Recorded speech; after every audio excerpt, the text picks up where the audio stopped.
അസ്സലാമു അലൈക്കും വറഹ്മത്തുള്ളാഹി വബറകാതുഹു. പണ്ടുള്ള മാതാപിതാക്കളും കുടുംബവും എത്ര സന്തോഷമായാണ് കഴിഞ്ഞിരുന്നതല്ലേ. വലിയ വലിയ സൗകര്യങ്ങളൊന്നുമില്ലെങ്കിലും എത്രയോ സന്തോഷമായിരുന്നു, സമാധാനമായിരുന്നു ആ വീട്ടിൽ. വല്യപ്പയും വല്യമ്മയും മക്കളും പേരക്കുട്ടികളും മരുമക്കളും എല്ലാം കൂടി കഴിയുമ്പോൾ വളരെ ഹാപ്പി ആയിരുന്നു. അന്ന് മിക്സിയോ ഫാനോ അതേപോലെ വാഷ് മെഷീനോ ഫ്രിഡ്ജോ ഒന്നും ഉണ്ടായിരുന്നില്ല. എല്ലാ സൗകര്യങ്ങളും ഇല്ലാഞ്ഞിട്ട് പോലും അവർ എത്ര സന്തോഷമായിരുന്നു. വിറക് കൊണ്ടുവന്ന് ചപ്പും ചവറും കൊണ്ടുവന്ന് അവർ ഓലക്കുടി എടുത്ത് അടുപ്പിൽ കത്തിക്കുന്നു. അതുപോലെ തന്നെ അമ്മിയിൽ അരച്ച് അവർ കറി ഉണ്ടാക്കുന്നു.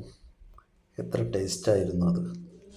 അതേപോലെ തന്നെ പേരക്കുട്ടികൾ മഗ്‌രിബ് ബാങ്ക് കൊടുത്താൽ ദിക്ർ ചൊല്ലാതാകുമ്പോൾ, അതേപോലെ പ്രാർത്ഥനയിൽ മുഴുകാതിരിക്കുമ്പോൾ അവർ ചീത്ത പറയും.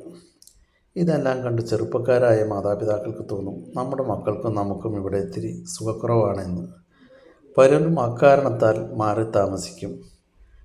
അവിടെ ഉണ്ടാകുന്ന സന്തോഷം ആദ്യം അവർക്കുണ്ടെങ്കിലും പിന്നീട് ഒറ്റപ്പെട്ട ജീവിതം അവർക്ക് തോന്നിപ്പോകും. കാരണം ഈ നിറകുടുംബങ്ങളിൽ നിന്ന് വന്ന് ഒറ്റപ്പെട്ട് കഴിയുമ്പോൾ ആരും സഹായിക്കാനുണ്ടാവില്ല. ആ മാതാവിനോ പിതാവിനോ ഒന്ന് വയ്യാതായി കഴിഞ്ഞാൽ പിന്നെ ആകെ കഷ്ടപ്പാടായി. ഒരു നേരത്തെ ഭക്ഷണം കഴിക്കാൻ പോലും ഉണ്ടാക്കാൻ ആരും ഉണ്ടാവില്ല. എത്രയോ കഷ്ടമായിരിക്കുമല്ലേ. നമ്മളൊക്കെ നമ്മളെ മാതാപിതാക്കൾക്ക് വേണ്ടി എന്നും ദുആ ചെയ്തിരുന്നു. ഇന്ന് നമ്മുടെ മക്കൾക്ക് ദുആ ചെയ്യാൻ നേരമില്ല. ഒരുപാട് ചീത്ത പറഞ്ഞാലൊന്ന് നിസ്കരിക്കും, അപ്പോഴേക്കും സലാം വീട്ടി എണിച്ചു പോകും. പിന്നെ മൊബൈലിൽ തന്നെ. ഇന്നത്തെ സമൂഹം ആകെ മൊബൈലിൽ തന്നെ ആയിരിക്കുന്നു. അതുകൊണ്ട് തന്നെ നമ്മുടെ മാതാപിതാക്കളെ മറക്കരുത്. നമ്മുടെ വാപ്പാക്ക് വേണ്ടി പ്രത്യേക ദുആ ചെയ്യേണ്ടതാണ്. അല്ലാഹുമ്മ അസ്ഇദു അബീ കമാ അസ്അദനി കസീറ. അല്ലാഹുവേ, എൻ്റെ വാപ്പ എന്നെ ചെറുപ്പത്തിൽ സന്തോഷിപ്പിച്ചതുപോലെ നീ അവരെയും സന്തോഷിപ്പിക്കണമേ എന്ന്. വർഹം അബീ കമാ റഹിമനി സൊഹൈറ. റബ്ബേ, അവർ എൻ്റെ ബാല്യത്തിൽ എന്നോട് കരുണ കാണിച്ചതുപോലെ നീയും അവരോട് കരുണ കാണിക്കണമേ.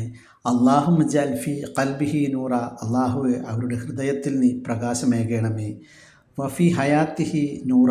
അവരുടെ ജീവിതത്തിലും നീ പ്രകാശം നൽകണമേ. വഫി ഖബരിഹി നൂറ. അവരുടെ ഖബറുകളിൽ നീ പ്രകാശം നൽകണമേ. വ അൻ യമീനിഹി നൂറൻ വ അൻ ഷിമാലിഹി നൂറ. അവരുടെ ഇടതുവശവും വലതുവശവും നീ പ്രകാശം സൂക്ഷിപ്പിക്കണമേ എന്ന് അള്ളാഹുവിനോട് ദുആ ചെയ്യുക. നമ്മളെപ്പോഴും ഉമ്മാക്ക് വേണ്ടി ദുആ ചെയ്യാറുണ്ട്. റബ്ബി റഹ്മുമാ കമാ റബ്ബയാനി സ്വഗീറ എന്ന് മാതാപിതാക്കൾക്ക് നമ്മൾ ദുആ ചെയ്യാറുണ്ടെങ്കിലും പിതാക്കൾക്ക് ദുആ ചെയ്യാൻ പലരും നേരം കണ്ടെത്താറില്ല. എന്നാൽ വാപ്പയും ഉമ്മയെപ്പോലെ തന്നെയാണ്. അവർക്ക് വേണ്ടി ദുആ ചെയ്യണം. അവരും നമ്മെ കഷ്ടപ്പെട്ടതാണ്. ഉമ്മ നമ്മെ 10 മാസം ഗർഭം ചുമന്ന് പ്രസവിച്ച് നോക്കിയെങ്കിൽ അതിനുശേഷം നമുക്ക് വേണ്ടി വളരെയധികം കഷ്ടപ്പെട്ടിട്ടുള്ളത് നമ്മുടെ വാപ്പയും കൂടിയാണ്.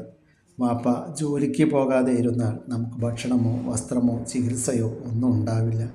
അങ്ങനെയാണെങ്കിൽ തന്നെ നമ്മുടെ ജീവിതം മരണത്തിലേക്കായിരിക്കും. അപ്പോൾ അവരാണ് നമ്മളെ ഉമ്മയെപ്പോലെ തന്നെ കഷ്ടപ്പെട്ട് നോക്കിയത്. അതുകൊണ്ട് തന്നെ നമ്മൾ നമ്മുടെ വാപ്പയെയും മറക്കരുത്. അവർക്ക് വേണ്ടി ദുആ ചെയ്യണം. മാത്രമല്ല, വാപ്പയില്ലാത്ത മക്കൾ, മരണപ്പെട്ടു പോയവർ, അവർക്ക് വേണ്ടിയൊക്കെ നമ്മൾ ദുആ ചെയ്യണം. അല്ലാഹുവേ, ഞങ്ങളിൽ നിന്നും മരണപ്പെട്ടു പോയ ഞങ്ങളുടെ മാതാപിതാക്കൾക്ക് നീ പുറത്തു കൊടുക്കണേ അല്ലാഹ്. അവരുടെ ഖബറുകളെ നീ സ്വർഗ്ഗ പൂങ്കാവനമാക്കണേ അല്ലാഹ്. അവരിൽ നിന്നും ഞങ്ങളിൽ നിന്നും വന്നുപോയ എല്ലാ ചെറുദോഷങ്ങളും വൻദോഷങ്ങളും വിട്ടുപുറത്ത് നീ മാപ്പേകണേ അല്ലാഹ്. റബ്ബേ, അവർക്ക് നീ കരുണ ചെയ്യണേ അല്ലാഹ്. അവരുടെ ഖബറുകളെ നീ വിശാലമാക്കണേ അല്ലാഹ്. അല്ലാഹുവേ, അവരുടെ ഖബറുകളെ നീ സ്വർഗ്ഗ പൂങ്കാവനമാക്കണമേ അല്ലാഹ്. ആ ഖബർ നീ വിശാലമാക്കണമേ. ആമീൻ.